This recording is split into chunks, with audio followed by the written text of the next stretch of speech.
Okay yes people, good morning to all of you. आज हम SFM या financial management भी बोल सकते हो, तो उसका बिल्डिंग ब्लॉक वाला चैप्टर कवर करेंगे। अब बोलेंगे सर ये बिल्डिंग ब्लॉक क्या होता है। देखो बेटा, ये पूरा एफएम या एसएफएम का ओवरऑल इंट्रोडक्शन होता है। मतलब टाइम वैल्यू ऑफ मनी हम लोग का खत्म हो चुका है। हाँ, अब हम थोड़ा एफएम या एसएफएम का बैकग्राउंड नॉलेज समझेंगे। मतलब इस पेपर में, इस चैप्टर, मतलब हाँ इस पेपर में हम करेंगे क्या। ठीक है, आगे जाके तुम पढ़ोगे capital budgeting, leasing, dividend policy, business valuation, bond valuation, बहुत चैप्टर तुम पढ़ोगे। ये सारे चैप्टर का एक मिक्स वाला कंसेप्ट होता है बिल्डिंग ब्लॉक। अगर देखा जाएगा कि एसएफएम या एफएम के लिए बिल्डिंग ब्लॉक ही सबसे इम्पोर्टेंट सेक्शन होता है। तो ठीक है, चलो बिल्डिंग ब्लॉक। एक रिक्वेस्ट मेरे तुम्हारे लिए, सभी लोगों को मेरा तरफ से एक रिक्वेस्ट कि ये चैप्टर कभी मिस मत करना। अगर बिल्डिंग ब्लॉक तुम मिस करोगे तो एसएफएम रटना पड़ेगा। ठीक है, अंदर से जो फील आता है ना एसएफएम पढ़ने के लिए, वो नहीं आएगा। तो इसीलिए मैं यही रिक्वेस्ट कर रहा हूँ कि ये चैप्टर कभी मिस मत करना। ये चैप्टर को लिबरल मत समझो, क्योंकि ये चैप्टर तुम्हारे लिए बहुत इंपॉर्टेंट होता है। चलो हम शुरू करते हैं एसएफएम और एफएम का बिल्डिंग ब्लॉक। देखो, टाइम वैल्यू ऑफ मनी का एक बार क्विक रिवीजन में करना चाहता हूँ। टाइम वैल्यू ऑफ मनी में मैंने प्रेजेंट वैल्यू कैलकुलेशन करने का तरीका सिखाया था, फिर फ्यूचर वैल्यू कैलकुलेशन करने का तरीका सिखाया था, याद है? हाँ, चलो present value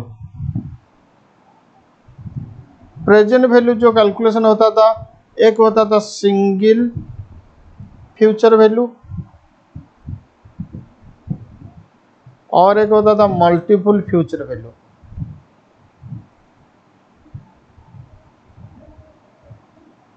single future value case में present value is equal to future value N divide by 1 plus are to the power N. R का मतलब डिस्काउंट रेट होता है, याद है? हाँ। मल्टीपल फ्यूचर वैल्यू के केस में present value is equal to future value 1 divide by 1 plus are to the power 1 plus future value 2 divide by 1 plus are to the power 2 plus future value 3 divide by 1 plus are to the power 3 future value N divide by 1 plus are to the power n. Okay, future value के concept में मैंने बताया था कि single deposit,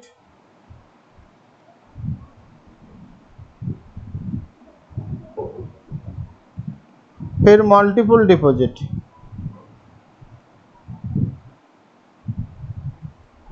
multiple deposit में दो चीजें आएगा। चलो मल्टीपल डिपॉजिट को हम बाद में देखेंगे, मतलब इसका बाइफरकेशन नहीं करेंगे अभी। सिंगल डिपॉजिट में future value is equal to present value into 1 plus are to the power N. Multiple deposit में future value is equal to present value 1 into 1 plus are to the power, sorry, present value into 1 plus are to the power N. चलो इसको example के साथ समझेंगे, equation derivation derive नहीं हो रहा है, मैं एग्जाम्पल के साथ समझाता हूँ। We are calculating multiple deposit का फ्यूचर वैल्यू।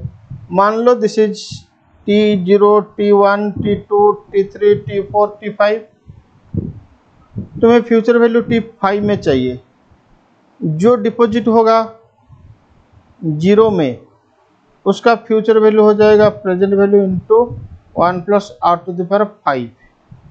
जो डिपॉजिट होगा 1 में, तो present value A1 into 1 plus are to the power 4, ये 3, 2, 1 एक्सेट्रा, याद है? हाँ। फिर मैंने बताया था कि जब तुम प्रेजेंट वैल्यू कैलकुलेशन करोगे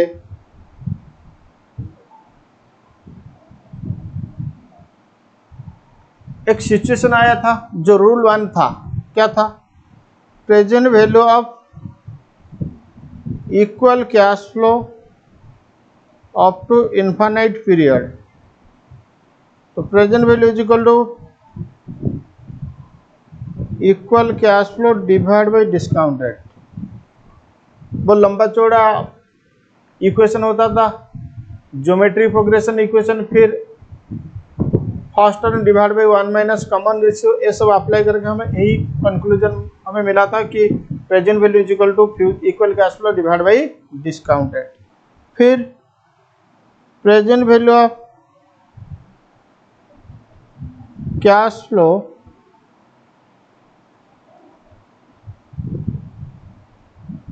growing at a constant growth rate। Present value of cash flow growing at a constant growth rate, क्या होता था formula?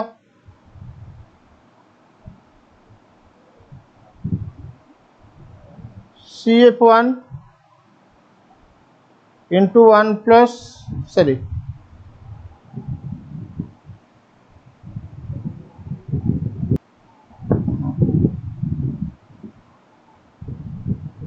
Cash flow 1 divide by discount rate minus growth rate. Okay, मैं यही उम्मीद कर रहा हूं कि ये सब कॉन्सेप्ट तुम लोग का याद है, तो ठीक है। फिर मैंने बताया था एन्युइटी एक equal cash flow multiple amount होता है। एन्युइटी एक equal cash flow multiple amount होता है, तो ठीक है। देखो, एन्युइटी का मतलब सीरीज ऑफ इक्वल पेमेंट, ठीक है। तो सीरीज ऑफ इक्वल पेमेंट को हम लोग एन्युइटी बोलते हैं। अच्छा, एक चीज मैं सभी लोगों को यहीं पे क्लियर कर देना चाहता हूं कि मैं क्लास जानबूझ के थोड़ा स्लो रिकॉर्डिंग कर रहा हूं क्योंकि सारे स्टूडेंट्स को समझ में आएगा। अगर तुम्हारा टैलेंट थोड़ा अच्छा है, ठीक है, देखो जो एकदम जीरो लेवल वाला स्टूडेंट है ना, तो उसको भी समझ में आएगा, इसके हिसाब से मैं क्लास रिकॉर्ड कर रहा हूँ, ठीक है। अगर तुम्हें लगता है कि नहीं तुम थोड़ा स्पीड मैनेज कर सकते हो, तो या तुम यूट्यूब में देख रहे हो तो यूट्यूब में भी स्पीड बढ़ाने का ऑप्शन भी है। नहीं तो अगर तुम हमारा मोबाइल प्लेयर या डेस्कटॉप प्लेयर में देख रहे हो तो वहाँ पे भी स्पीड बढ़ाने का ऑप्शन है, तुम अकॉर्डिंगली स्पीड बढ़ा सकते हो, ठीक है। ओके, अगर तुम्हें लगता है कि नहीं मुझे ये स्पीड अच्छा लगता है तो इस स्पीड में तुम मैनेज कर सकते हो। हाँ, इससे और स्लो नहीं हो सकता है, तो ठीक है। ओके, इसीलिए मैं स्लो रिकॉर्ड कर रहा हूँ क्योंकि इससे स्लो नहीं हो सकता है। इससे स्पीड हो सकता है लेकिन इससे स्लो और नहीं हो सकता है हमारा प्लेयर में। चलो, सीरीज ऑफ इक्वल पेमेंट को हम बोलते हैं एन्युइटी। मान लो मैं एन्युइटी का एक दो एग्जाम्पल समझाना चाहता हूँ।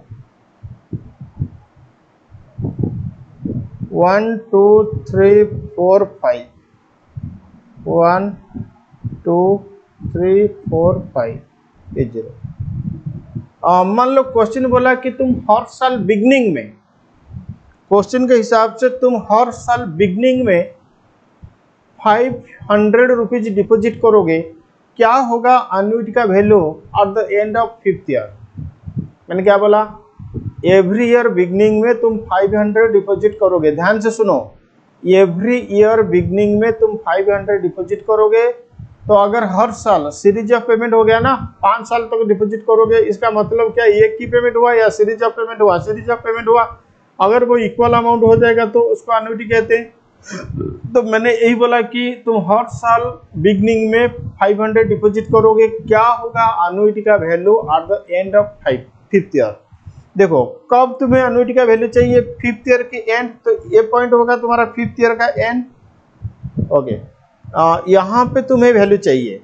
लेकिन डिपॉजिट कब हुआ था? हर साल बिगनिंग में। ये ईयर वन का बिगनिंग 0 होगा तो इधर 500 डिपॉजिट होगा। ये ईयर 2 होगा, ईयर 2 का बिगनिंग 1 होगा तो यहाँ पे भी 500 डिपॉजिट होगा, यहाँ पे 500 डिपॉजिट होगा। ये ईयर 3, ये ईयर 4, यहाँ पे 500 डिपॉजिट होगा। ये ईयर 5, यहाँ पे 500 डिपॉजिट होगा, इधर डिपॉजिट नहीं होगा। अब मुझे एन्युटी का वैल्यू चाहिए। एन्युटी का वैल्यू मतलब 5 साल के बाद, तो 5 साल के बाद मुझे एन्युटी का वैल्यू चाहिए। इसका मतलब इस पॉइंट में मुझे फ्यूचर वैल्यू चाहिए।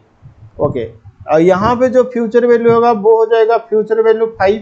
ओके, तो फ्यूचर वैल्यू 5 जो अमाउंट 0 में डिपॉजिट हुआ था तो उसका वैल्यू कितना होगा? 500 into 1 plus are to the power 5, क्योंकि 5 साल आगे लेना है।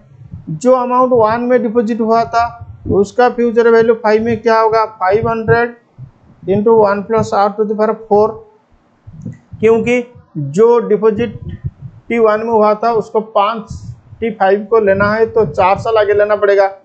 इसका 3 साल आगे जाएगा, ये 2 साल आगे जाएगा, ये 1 साल आगे जाएगा। यहाँ पे जो फ्यूचर वैल्यू मिलेगा सब फ्यूचर वैल्यू को तुम ऐड करोगे वो हो जाएगा तुम्हारा फ्यूचर वैल्यू ऑफ एन्युटी। इसका मतलब एन्युटी का कॉन्सेप्ट कुछ सेपरेट कॉन्सेप्ट ही नहीं। मैंने जो फ्यूचर वैल्यू और प्रेजेंट वैल्यू का टेक्निक सिखाया था बस वही टेक्निक अप्लाई करके तुम एन्युटी का सोल्यूशन या आंसर भी दे सकते हो। नहीं तो तुम्हें एन्युटी का फॉर्मूला याद रखना पड़ेगा, लेकिन मैं एन्युटी का फॉर्मूला तुम्हें नहीं बताऊंगा, ठीक है, क्योंकि मैं हमेशा कॉन्सेप्ट के हिसाब से आगे जाना पसंद करता हूँ। एन्युटी का 4, 6 या 7 फार्मूला तुम अगर याद रखोगे तो वो हो जाएगा, लेकिन ये जो फार्मूला 6-7 फार्मूला याद रखने का कोई ज़रूरत नहीं है। तुम ये प्रेजेंट वैल्यू फ्यूचर वैल्यू का कॉन्सेप्ट अच्छे से लगाओ, एन्युटी के केस में एन्युटी का वैल्यू भी निकल जाएगा। ठीक है, चलो ओके। और एक एग्जांपल समझो। ये एग्जांपल को तुम कॉपी भी कर सकते हो, क्योंकि ये जो क्लास हो रहा है ना ये अभी टाइम वैल्यू ऑफ मनी का रिवीजन हो रहा है, फिर उसके बाद हम बिल्डिंग ब्लॉक का कुछ कॉन्सेप्ट डिस्कशन करेंगे। ठीक है, ओके।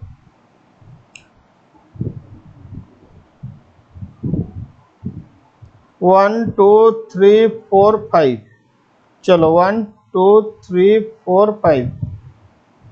क्वेश्चन बोला कि तुम हर साल एंड में डिपॉजिट करोगे। ध्यान से सुनो, एवरी ईयर एंड में डिपॉजिट करोगे, ठीक है, 5 साल तक। क्या होगा एन्युटी का value after the end of 5th year? तो after the end of 5th year इसका मतलब मुझे फ्यूचर वैल्यू 5 चाहिए, ठीक है। लेकिन डिपॉजिट हर साल के बिगनिंग में नहीं होगा, डिपॉजिट हर साल का एंड में होगा। This is your first year का एंड 1, तो इधर 500 डिपॉजिट होगा, इधर 500 डिपॉजिट, यहाँ पे 500, यहाँ 500। ये होगा तो हमारा 5th ईयर का एंड तो डिपॉजिट होगा, क्योंकि तुम्हें डिपॉजिट करना होगा एवरी ईयर एंड में अप टू 5th ईयर, तो इधर भी डिपॉजिट होगा 500। अब ये होगा फ्यूचर वैल्यू 5, ठीक है। जो 1 में डिपॉजिट हुआ था वो फ्यूचर वैल्यू 5, उसका क्या होगा? 500 into 1 plus are to the power 4। इसका क्या होगा? 500 into 1 plus are to the power बोलो 3, क्योंकि ये 3 साल आगे जाएगा। इसका क्या होगा? 500 into 1 plus are to the power 2। इसका क्या होगा? 500 into 1 plus are to the power 1। इसका क्या होगा?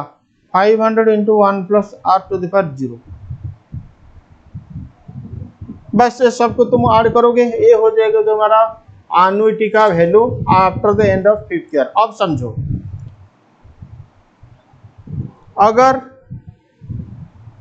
डिपॉजिट हर साल का बिगनिंग में होता है तो उसको कहते हैं एन्युटी एडवांस।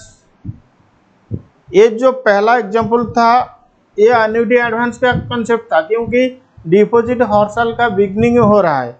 अगर डिपॉजिट हर साल का एंड में होगा ये हो जाएगा एन्युटी ड्यू, ठीक है। 5 साल के बाद मैंने एन्युटी का वैल्यू निकाला था, ये हो जाएगा फ्यूचर वैल्यू ऑफ एन्युटी।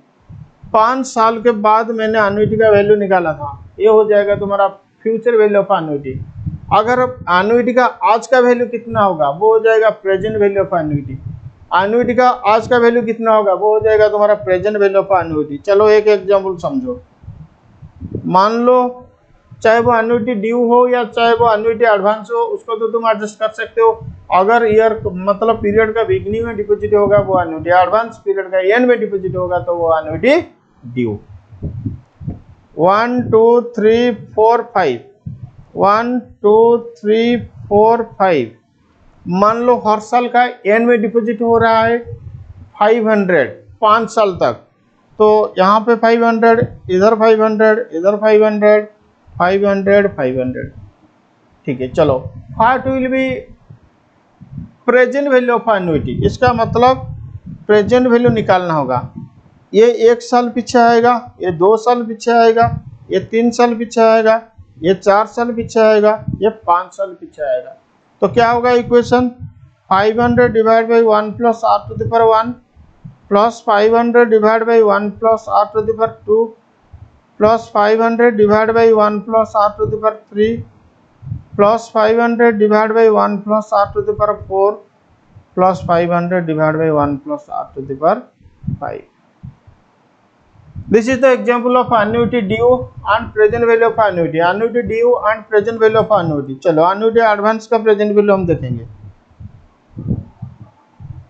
1 2 3 4 5 1 2 3 4 5। यहाँ पे 500 डिपॉजिट, 500 500 500 500, 5 साल तक डिपॉजिट होगा, बिगनिंग में हो जाएगा, इसका मतलब 5 को नहीं जाएगा। अब मुझे चाहिए प्रेजेंट वैल्यू ऑफ एन्युटी। तो ये 0, ये 1 साल पीछे आएगा, 2 साल पीछे आएगा, 3 साल पीछे आएगा, 4 साल पीछे आएगा। क्या होगा equation? 500 divide by 1 plus are to the power 0 plus 500 divide by 1 plus are to the power 1 plus 500 divide by 1 plus are to the power 2 plus 500 divide by 1 plus are to the power 3 plus 500 divide by 1 plus are to the power 4। बस ये annuity का concept खत्म हो गया। ठीक है, लेकिन कुछ रेफरेंस बुक्स में एन्युटीज के लिए फॉर्मूला भी है। देखो एन्युटी का 4 फॉर्मूला होगा। मान लो ये एन्युटी 2 प्रकार का, annuity advance, annuity due. Advance का 2 वैल्यू निकालना होगा, प्रेजेंट वैल्यू या फ्यूचर वैल्यू। ड्यू का प्रेजेंट वैल्यू, फ्यूचर वैल्यू। ये चारों टॉपिक या चारों कंसेप्ट ऑलरेडी मैं एग्जांपल के माध्यम से समझा चुका हूँ। आप बोलेंगे सर फॉर्मूला लिखा दीजिए। नहीं, फॉर्मूला मैं कभी भी नहीं लिखाऊंगा, मुझे फॉर्मूला पसंद नहीं है। मैं हमेशा यही कोशिश करूंगा कि लॉजिकली आंसर डिराइव करने के लिए। ठीक है, चलो ये हो गया हम लोग का टाइम वैल्यू ऑफ मनी का कुछ रिवीजन। आप बोलेंगे sir time value of money तो 8 क्लास हुआ था, अब तो 18 मिनट में रिवीजन कर दिए। हाँ बेटा, रिवीजन तो क्विकली होगा ना। ओके,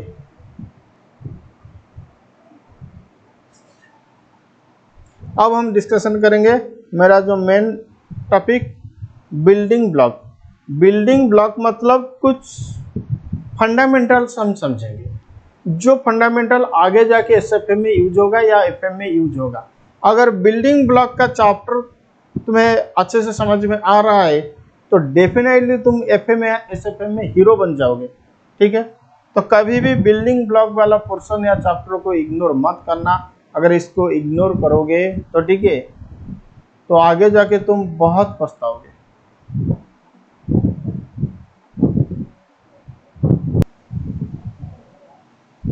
ओके, चलो डिस्कशन को आगे बढ़ाते हैं। ठीक है,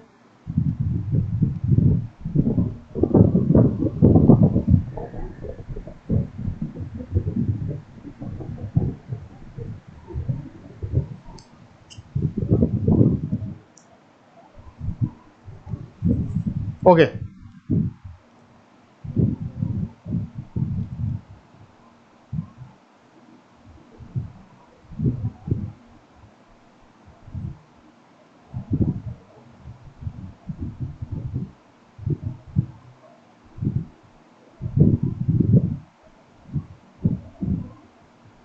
लिखो present value calculation advance case. आप बोलेंगे सर हम तो प्रेजेंट वैल्यू कैलकुलेशन का कॉन्सेप्ट ऑलरेडी सीख चुके हैं, वो बेसिक होता था, अब एडवांस प्रेजेंट वैल्यू तुम सीखोगे। अच्छा देखो, प्रेजेंट वैल्यू कैलकुलेशन में दो सिचुएशन आ सकता है। प्रेजेंट वैल्यू कैलकुलेशन में दो सिचुएशन आ सकता है। एक होता है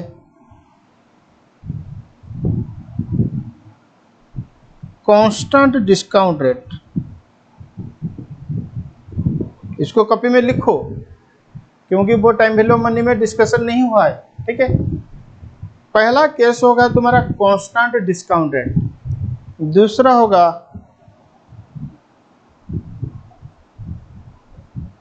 variable discount rate. Constant discount rate case में प्रेजेंट वैल्यू कैलकुलेशन ऑलरेडी मैं टाइम वैल्यू को मनी में डिस्कशन कर चुका हूं, तो ऑलरेडी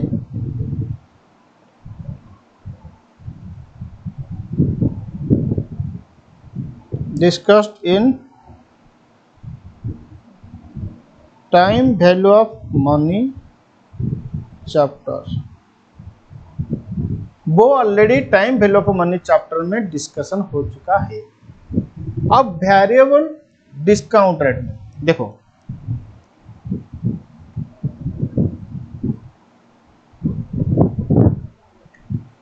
आराम से समझो, अच्छे से समझो। मान लो 1 2 3 4 4 साल, यहां होगा कैश फ्लो 1, जो ईयर 1 में डिपॉजिट होगा उसको हम बोलेंगे कैश फ्लो 1। यहाँ होगा कैश फ्लो 2, इधर होगा कैश फ्लो 3, इधर होगा कैश फ्लो 4।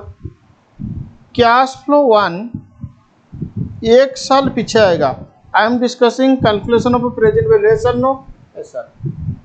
कैश फ्लो 1 एक साल पीछे आएगा, फिर भी वो फर्स्ट ईयर का डिस्काउंट रेट के हिसाब से। कैश फ्लो 2 2 साल पीछे आएगा, एक साल सेकेंड ईयर का डिस्काउंट रेट के हिसाब से और एक साल फर्स्ट ईयर डिस्काउंट रेट के हिसाब से। हाँ, कैश फ्लो 3 3 साल पीछे आएगा, एक बार डिस्काउंट रेट थर्ड ईयर का और एक बार डिस्काउंट रेट सेकेंड ईयर का और एक बार डिस्काउंट रेट फर्स्ट ईयर का। कैश फ्लो 4 4 साल पीछे आएगा, discount rate 4, discount rate 3, discount rate 2, discount rate 1, मतलब first year second year third year fourth year. अब इक्वल डिस्काउंट रेट होगा तो डिस्काउंट रेट ही होगा, वो फर्स्ट ईयर का discount rate, second year discount rate, third year discount rate, fourth year discount rate, ऐसा difference ही नहीं आएगा क्योंकि हर साल का डिस्काउंट रेट इक्वल कांस्टेंट मान लो x। ओके, अब बोलो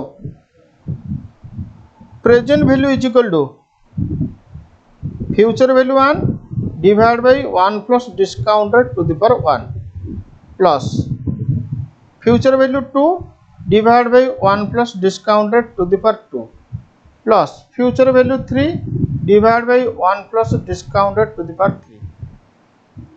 अब बोलेंगे सर ये तो टाइम वैल्यू मनी में डिस्कशन हुआ था। हाँ, this is the case of equal discount rate. अगर इसको हम और जूम करके देखेंगे, अगर इसको हम और जूम करके देखेंगे तो ये इक्वेशन ऐसा होगा, present value is equal to future value 1 divide by 1 plus discount rate, क्योंकि x to the power 1 is equal to x। Okay, plus future value 2 divide by बोलो 1 plus discount rate to the power 2, क्या होगा 1 plus discount rate into 1 plus discount rate. आप बोलेंगे sir क्यों, x to the power 2 is equal to x into x, 1 plus x to the power 2 is equal to 1 plus x into 1 plus x. Okay,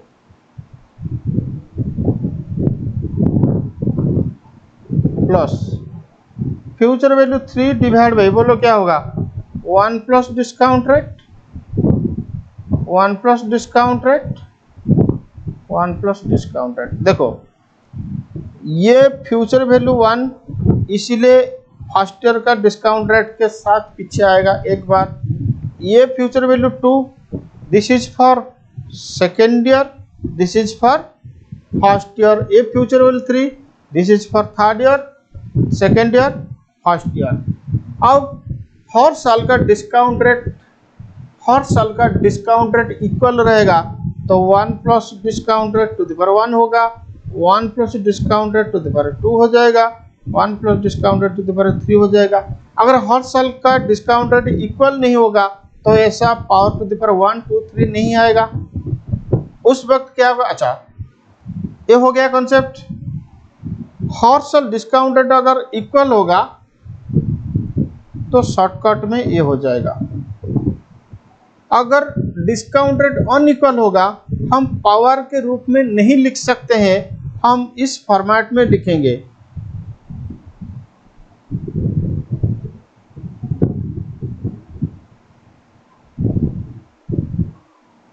ये cash flow 1, इसीलिए ये first year का discount rate. ये cash flow 2, ये first year and second year. ये cash flow 3, ये first year, second year, third year.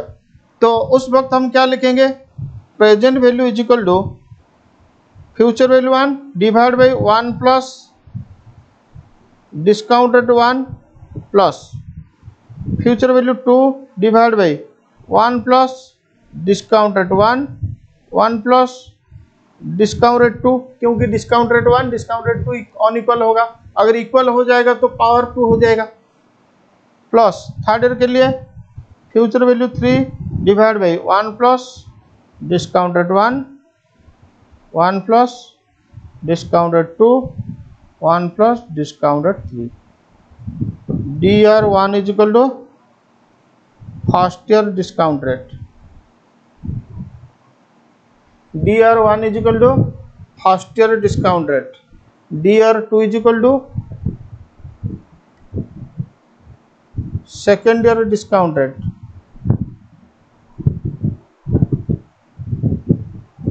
DR3 is equal to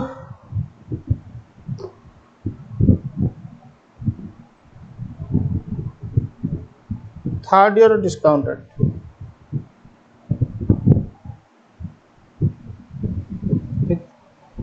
तो चलो शॉर्ट में लिखो, present value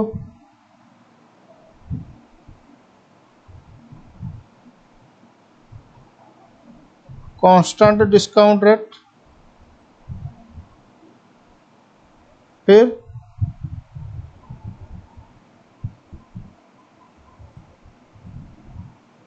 variable discount rate. ठीक है,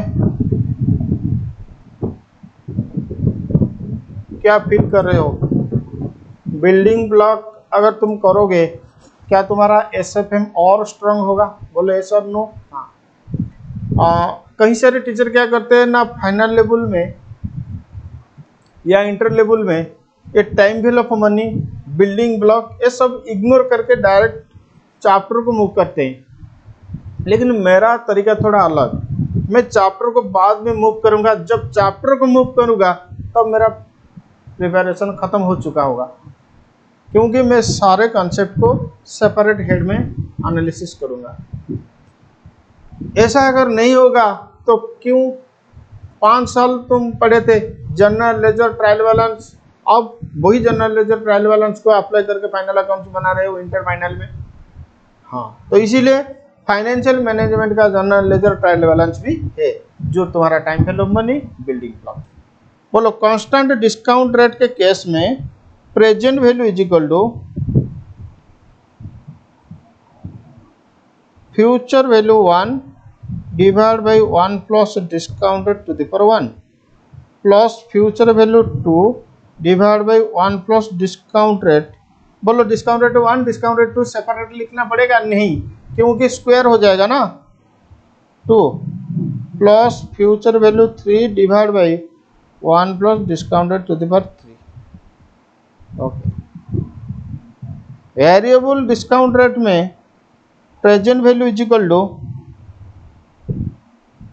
future value 1 divide by 1 plus discount rate 1 यानी फर्स्ट ईयर का discount rate plus future value 2 divide by 1 plus discount rate 1 plus discount rate 2 plus future value 3 divide by 1 plus DR1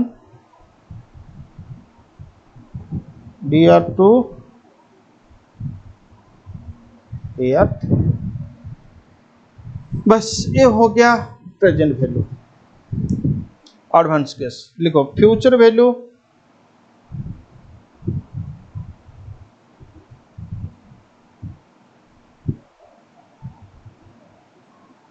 calculation advance case present value calculation advance case future value calculation advance case. बस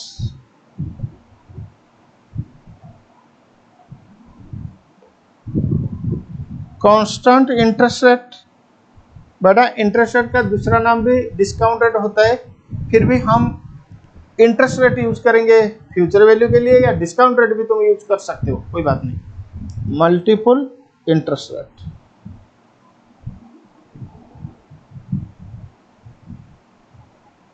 और variable interest rate. Okay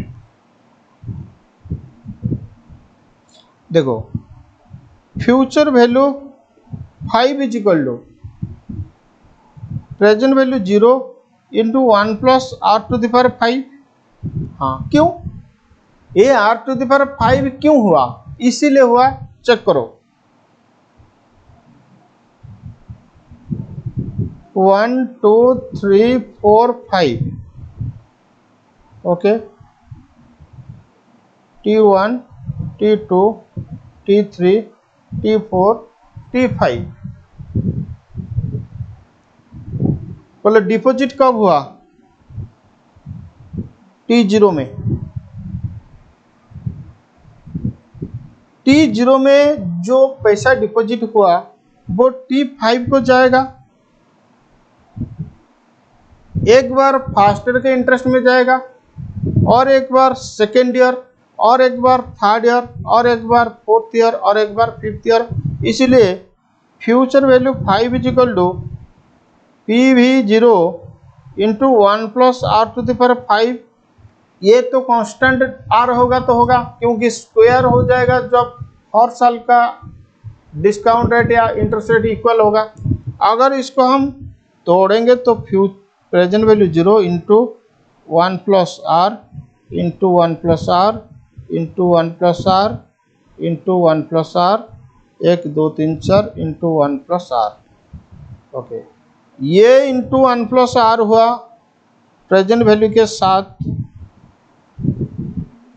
ये into 1 plus R हुआ first year का interest, ये into 1 plus R हुआ second year का interest, ये into 1 plus R हुआ थर्ड ईयर का इंटरेस्ट,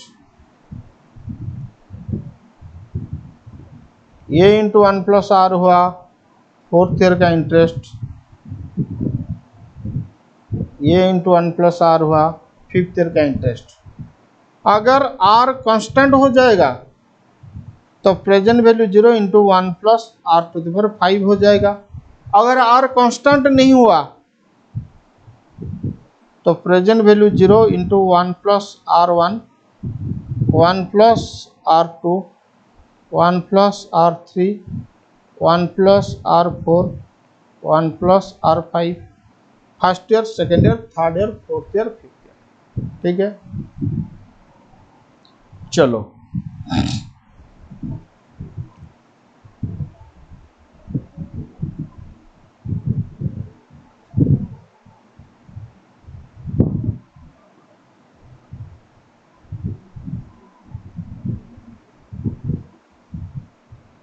कांस्टेंट रेट के केस में future value 5 is equal to present value into 1 plus are to the power 5, बस खत्म।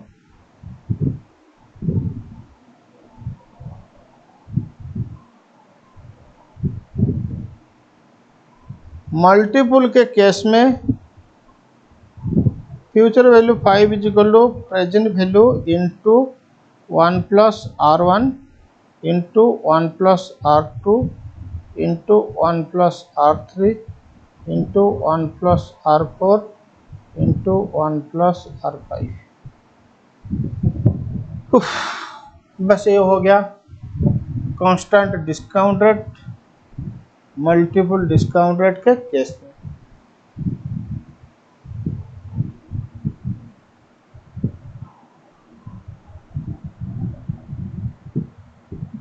Done, yes done. अब लिखो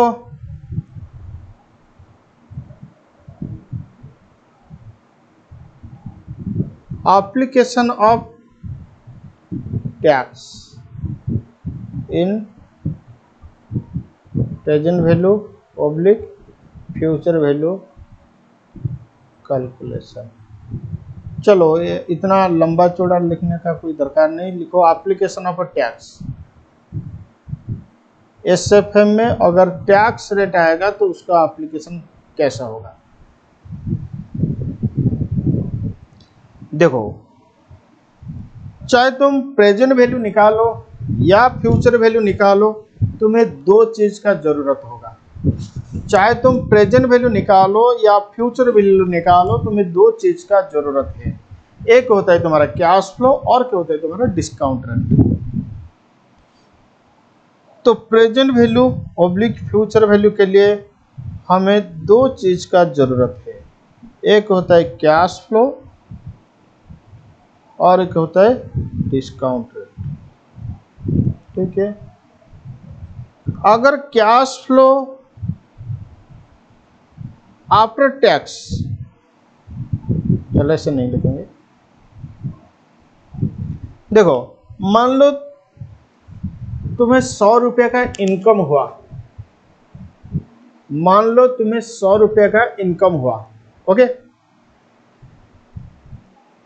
तुम्हें 30% टैक्स देना होगा, तो तुम्हारा ग्रॉस कैश इनफ्लो कितना 100 रुपया, टैक्स तो तुम्हारे हाथ से चला जाएगा, तुम्हें नेट कैश फ्लो कितना मिलेगा 70 रुपीज। ठीक है, तो ग्रॉस कैश फ्लो 100, टैक्स 30 चला जाएगा, नेट कैश फ्लो 70। इसको कहते हैं कैश फ्लो बिफोर टैक्स। हम ग्रॉस कैश फ्लो ये वर्ड यूज नहीं करेंगे, इसको कहते हैं कैश फ्लो बिफोर टैक्स, इसको कहते हैं आफ्टर टैक्स कैश फ्लो। ठीक है, ओके। फाइनेंस का एक रूल है, अगर कैश फ्लो बिफोर टैक्स होगा तो डिस्काउंट रेट भी बिफोर टैक्स होगा, अगर कैश फ्लो आफ्टर टैक्स होगा तो डिस्काउंट रेट आफ्टर टैक्स ही लेना पड़ेगा। मतलब व्हाइल कंप्यूटिंग प्रेजेंट वैल्यू या future value, if you are using cash flow before tax then discount rate will be discount rate before tax. If we are taking cash flow after tax, then discount rate should be after tax.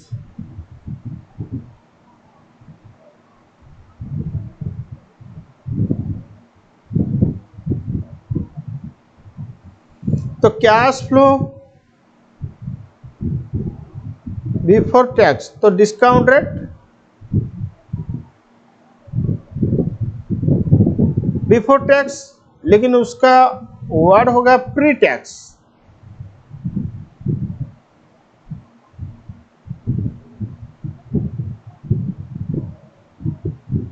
Cash flow अगर before tax होगा तो discount rate pre tax discount rate होगा। Cash flow अगर after tax होगा, आप बोलेंगे sir discount rate भी after tax होगा, तो उसको कहते हैं post tax.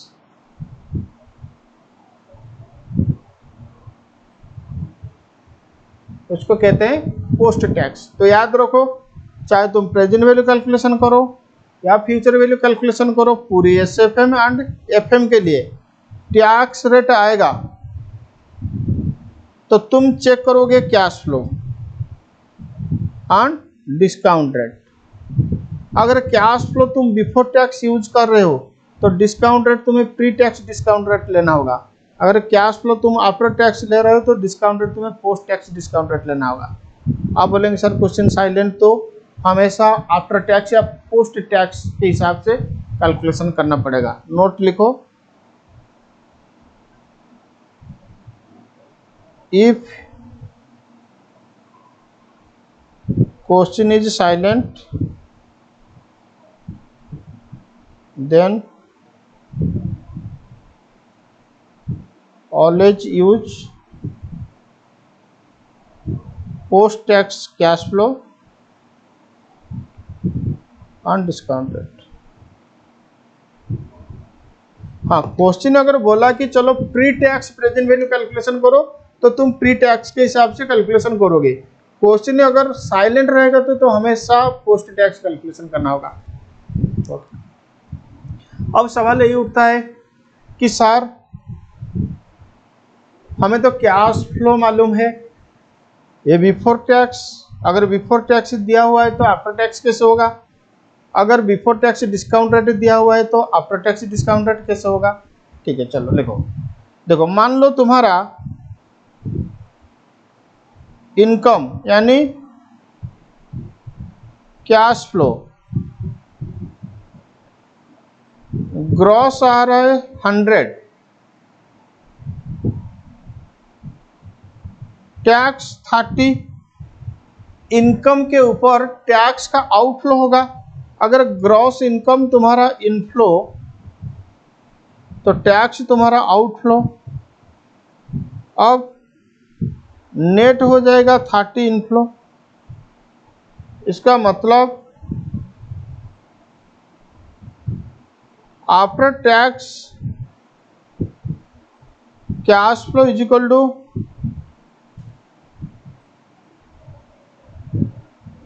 Before tax cash flow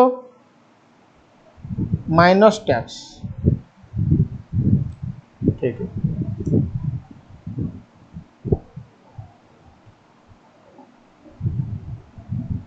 लेकिन याद रखना कैपिटल इनफ्लो के ऊपर टैक्स का यूज नहीं होगा। टैक्स हमेशा रेवेन्यू इनकम के ऊपर यूज होगा। अगर एक चीज तुम्हारा इनकम नहीं है तो उसके ऊपर तुम्हें टैक्स नहीं देना पड़ेगा। ओके, डिस्काउंट रेट, मान लो प्री टैक्स 10%, टैक्स रेट तुम्हारा 30%, तो पोस्ट टैक्स हो जाएगा 7%। क्यों? 10% का 30% हो जाएगा 3%। 10% का 30% कितना होगा? 3%।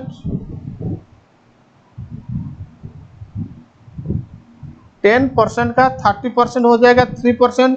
अब 10% से 3% माइनस करोगे तो 7%। इसका मतलब post tax discount rate is equal to pre tax discount rate into 1 minus tax rate.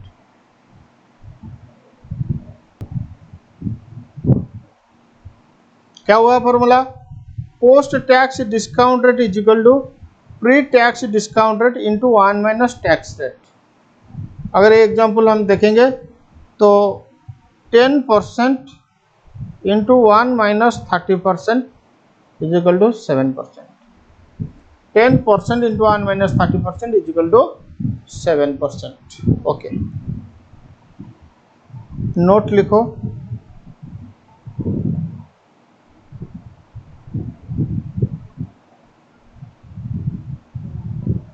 tax is applicable, tax is applicable only for revenue cash flow। चलो, revenue income public expenses, okay. For income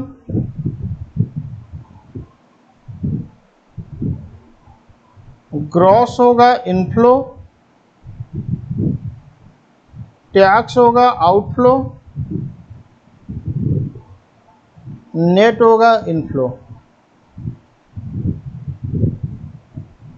for expenses, expenses के ऊपर tax saving आएगा ना, तो gross होगा outflow, tax होगा saving यानी inflow, net होगा आउटफ्लो। ये सब टॉपिक हम कैपिटल बजटिंग में और एक बार समझेंगे, ठीक है, okay.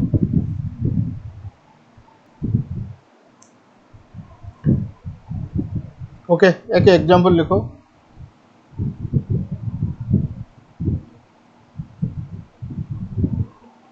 Mister x deposited ₹1000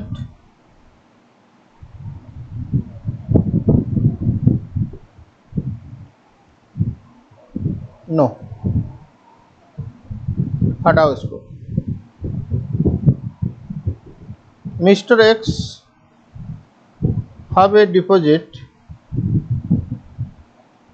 in bank for 4 years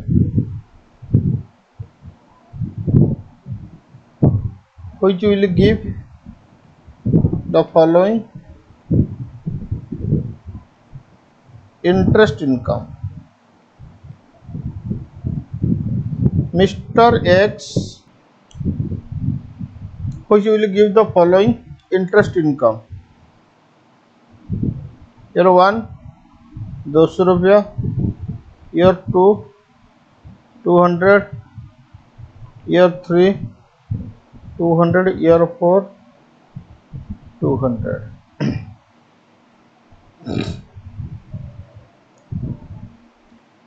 बेटा ये इंटरेस्ट इनकम, तो इनकम हमेशा प्री टैक्स होगा। Income tax rate applicable for Mr. X is 30% and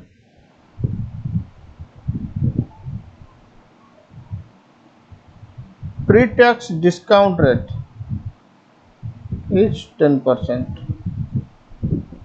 Find out present value of interest income.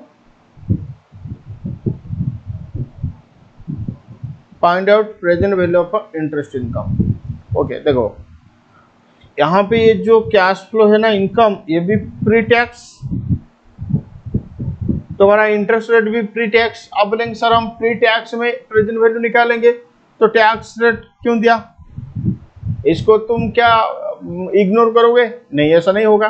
तो इसीलिए हम अभी तो कंसेप्ट समझते हैं, तो इसीलिए हम दो वे में मतलब प्री टैक्स प्रेजेंट वैल्यू भी निकालेंगे, पोस्ट टैक्स प्रेजेंट वैल्यू भी निकालेंगे। लेकिन एग्जाम में अगर ये क्वेश्चन आएगा तो तुम्हें नोट्स देके पोस्ट टैक्स प्रेजेंट वैल्यू निकालना होगा। तो लिखो कैलकुलेशन ऑफ, सॉल्यूशन में लिखो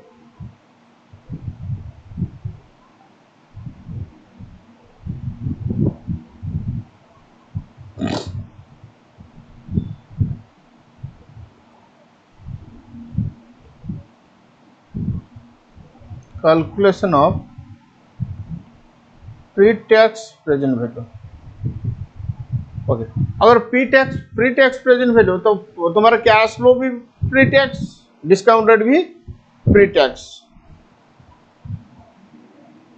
तो present value is equal to interest 1 divide by 1 plus are to the power 1 D R plus interest 2 divide by 1 plus D R to the power 2।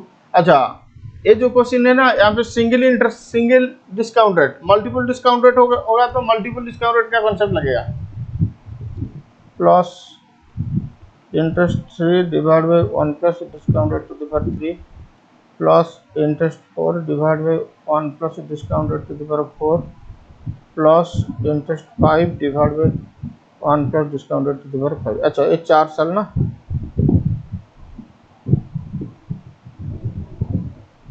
बोलो interest 1 कितना 200 divide by 1 plus 10% to the power 1 plus interest 2 कितना 200 divide by 1 plus 10% to the power 2 plus interest 3 कितना 200 1 plus 10% to the power 3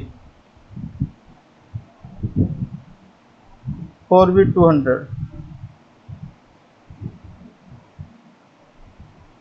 1 plus 10% to the power 4।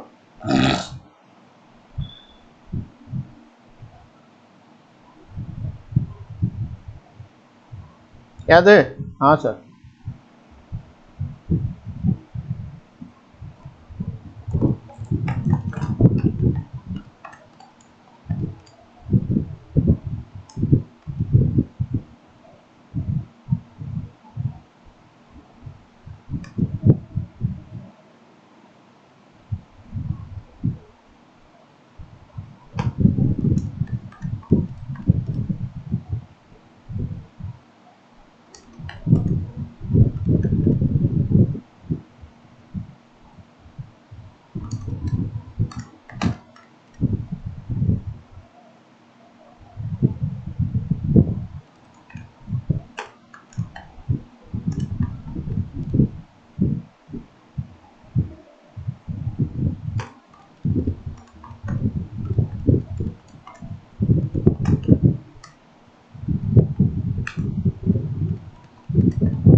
तुम्हारा interest income का pre tax present value होगा 757.68। अगर calculation mistake हुआ है तो थोड़ा एक बार चेक कर लेना। Calculation of post tax present value,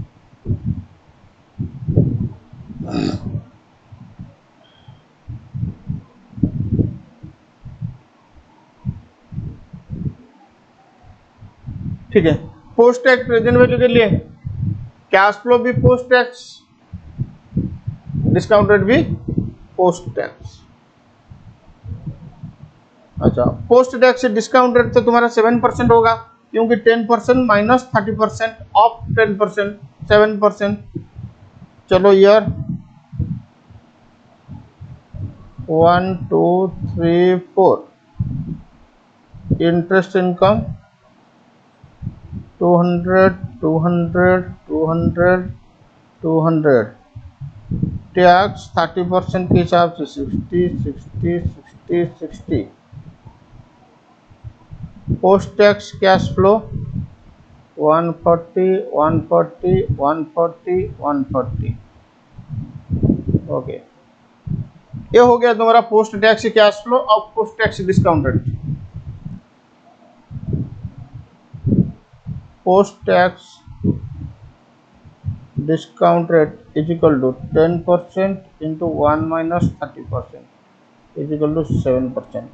अब ये कैश फ्लो 7% डिस्काउंट रेट में निकालो present value. Present value is equal to interest 1 divide by 1 plus discounted to the power 1 plus interest 2 divide by 1 plus discounted to the power 2 plus interest 3 divide by 1 plus discounted to the power 3 plus interest 4 divided by 1 plus discounted to the power 4।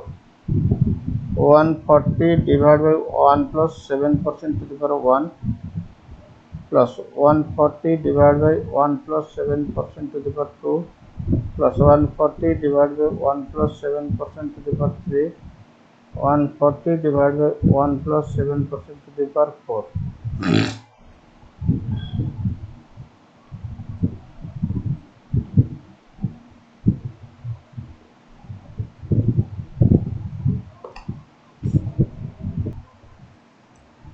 ठीक है, 7% में present value factor निकालो 0.935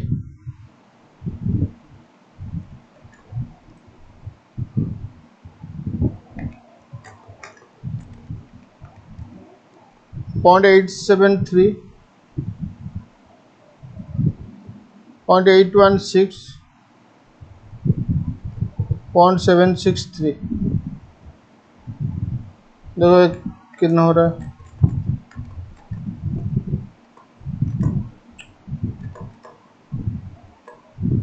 ये 130.9 plus 140 into 0.873, ये हो रहा है 122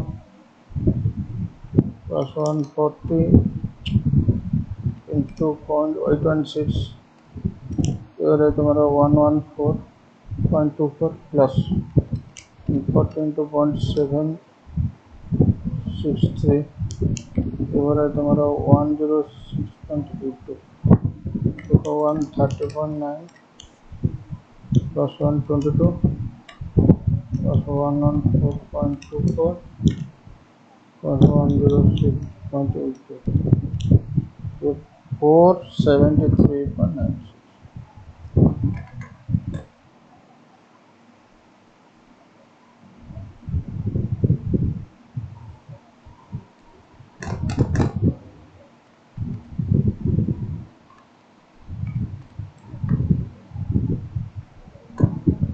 अच्छा, अगर आप थोड़ा दिमाग लगाओगे, मतलब तुम्हारा खुद का दिमाग, देसी दिमाग जिसको कहते हैं, ये तो प्री टैक्स का प्रेजेंट वैल्यू, इससे अगर 30% टैक्स माइनस कर देंगे तो क्या पोस्ट टैक्स प्रेजेंट वैल्यू आएगा? माइनस करके देखो, देसी दिमाग काम नहीं करेगा फाइनेंस में। 757.68 माइनस 30%, ये 530 आ रहा है, लेकिन आंसर हमारा 473। तो कभी भी प्री टैक्स प्रेजेंट वैल्यू से टैक्स अमाउंट माइनस नहीं करोगे, ठीक है? Okay,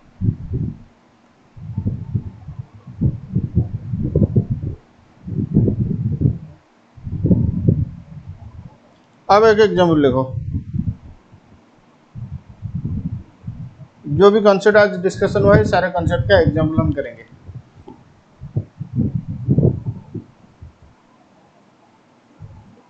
mister x deposited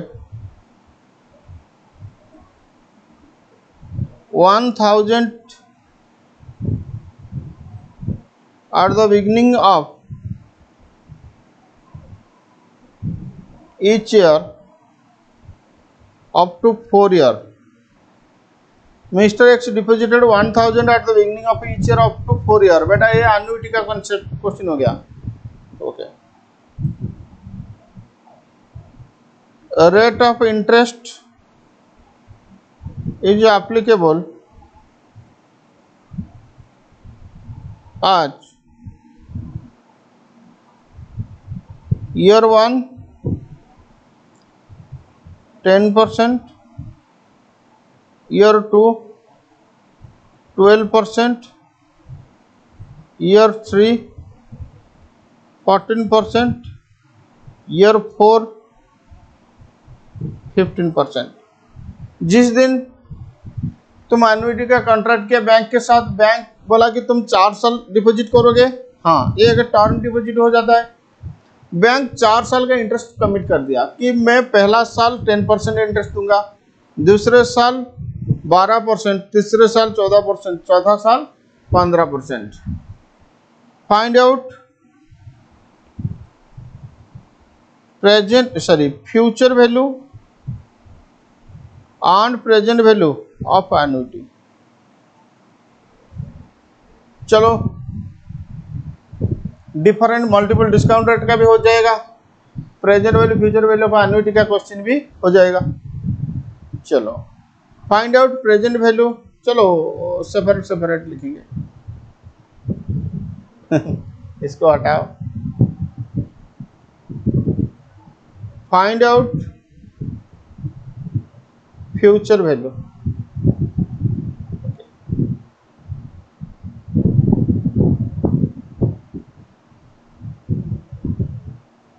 graphically लिखो।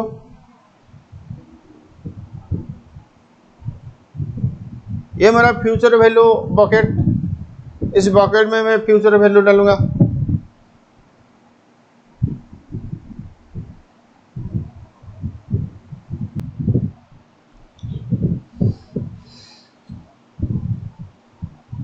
ओके, 1000 डिपॉजिट होगा beginning of each year. This is year 1, this is year 2, year 3, year 4. ये ईयर 1 का beginning, this point is year 1 beginning. तो यहाँ पे 1000 डिपॉजिट होगा. This point is year 2, this point इधर 1000 deposit होगा. This point is year 3, 1000. This is year 4, 1000. ये जो ईयर 1000 आज डिपॉजिट होगा, ये कितने साल आगे जाएगा? 4 साल.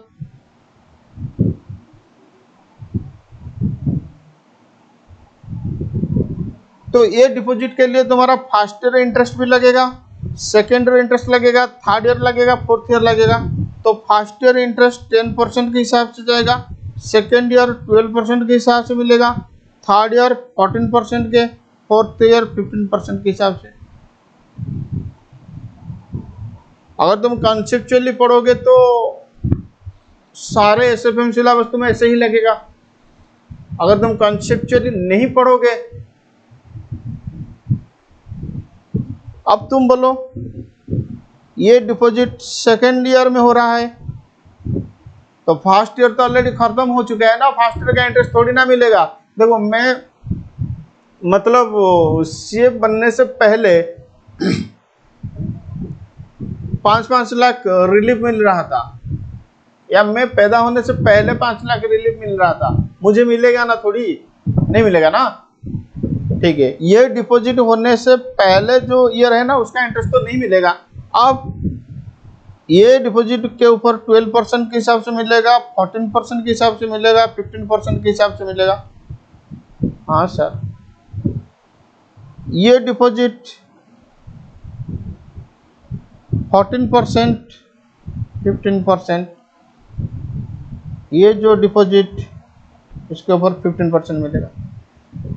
अब निकालो फ्यूचर वैल्यू.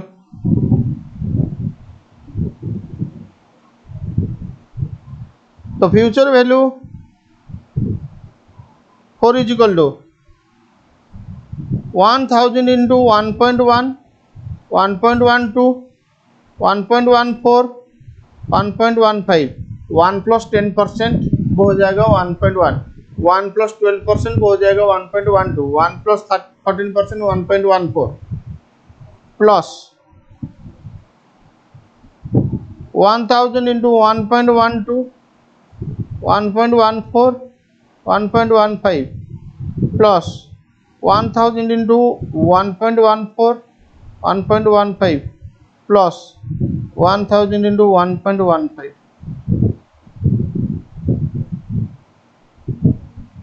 इस सब का वैल्यू कैलकुलेशन करो, उसको ऐड करो, वो हो जाएगा तुम्हारा फ्यूचर वैल्यू ऑफ एन्युटी. ठीक है,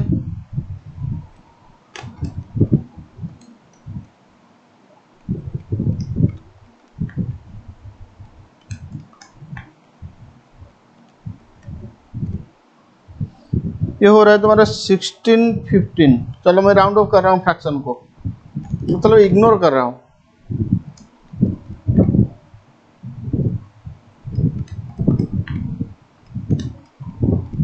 ये होगा तुम्हारा 1468.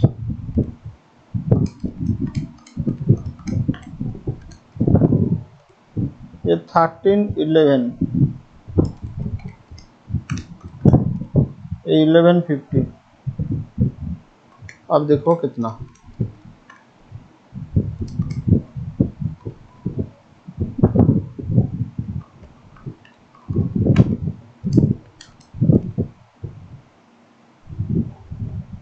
फाइव 5544 होगा तुम्हारा future value of annuity.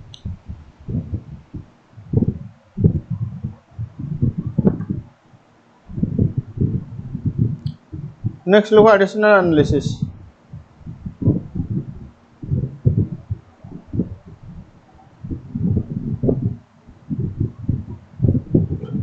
What will be present value of annuity, sorry present value of cash flow. अब कैश फ्लो का प्रेजेंट वैल्यू निकालना, ठीक है। फिर जब प्रेजेंट वैल्यू निकालोगे तुम्हारा डिस्काउंट रेट कांस्टेंट नहीं है, मल्टीपल डिस्काउंट रेट, तो मल्टीपल डिस्काउंट रेट का कॉन्सेप्ट लगेगा।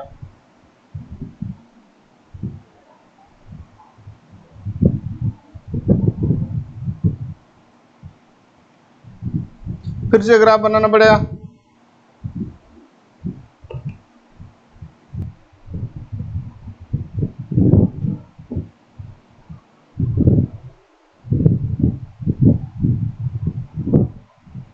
चार साल का बात है, 1 2 3 4, तो हर साल बिगनिंग में डिपॉजिट करोगे 1000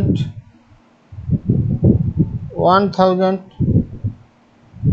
1000 1000, इधर डिपॉजिट नहीं होगा, ठीक है। अब तुम्हें प्रेजेंट वैल्यू निकालना होगा, तो प्रेजेंट वैल्यू तो इधर रहेगा, प्रेजेंट वैल्यू ये तो आज ही आएगा, ये फर्स्ट ईयर के हिसाब से, ये second year then first year, ये third year second year first year. चलो क्या होगा, लिखो present value equal to CF1 sorry 0 divide by 1 plus discount rate 0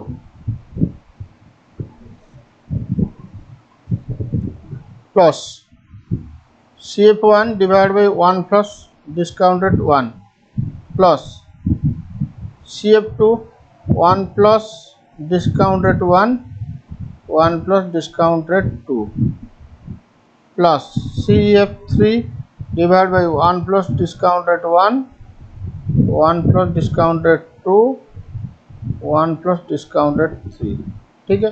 और नहीं होगा, अब 4 में नहीं है क्योंकि एडवांस एन्युइटी ना, तो 0 वाला टर्म आ गया। अब इसका वैल्यू निकालो, 1000 डिवाइड बाई 1 प्लस 0 का डिस्काउंट रेट तो 0 plus 1000 divide by 1 plus 10% plus 1000 divide by 1 plus 10% into 1 plus 12% plus 1000 divide by 1 plus 10% 1 plus 12% 1 plus 14%, first year second year third year का डिस्काउंट रेट। अब value निकालो, equal to 1000 divide by 1 plus 1000 divide by 1.1 plus 1000 divide by, अब तुम्हें multiply करना पड़ेगा 1.1 into 1.12 1.1 into 1.12, ये हो रहा है 1232 प्लस 1000 डिवाइड बाई, तो मल्टीप्लाई करना पड़ेगा 1.1 इंटू 1.12 इंटू 1.14 1.1 इंटू 1.12 इंटू 1.14, ये होगा तुम्हारा 1.404। अब इसको सोल्यूशन करो, ये तो 1000 प्लस 909 प्लस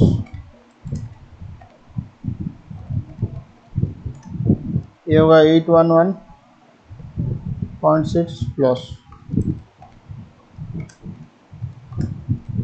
ये 712.2,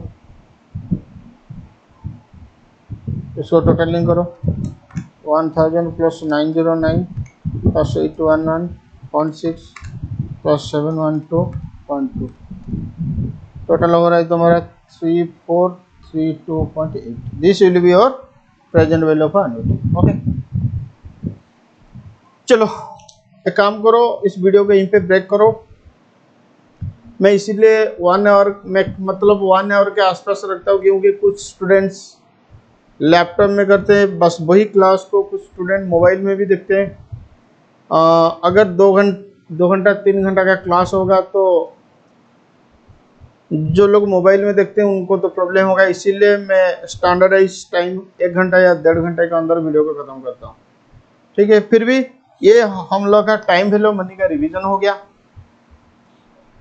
अब हम बिल्डिंग ब्लॉक का सेकंड क्लास शुरू होगा, तो building block second class open करने से पहले इसको अच्छे से रिवाइज करो, ठीक है। हमारा SFM क्लास ज्वाइन करने के लिए ये नंबर में कांटेक्ट करो एकदम कॉन्सेप्ट वाला क्लासेस मिलेगा, ठीक है। मैं यही गारंटी दूंगा पर्सनली कि तुम अगर मेरे क्लास करोगे एसएफएम का 70 प्लस स्कोर डेफिनेटली तो होगा। अगर 70 अच्छे से तुम पढ़ रहे हो, 70 प्लस नहीं हुआ तो तुम्हारा मनी रिफंड हो जाएगा, ठीक है। चलो, thank you, tata, bye bye.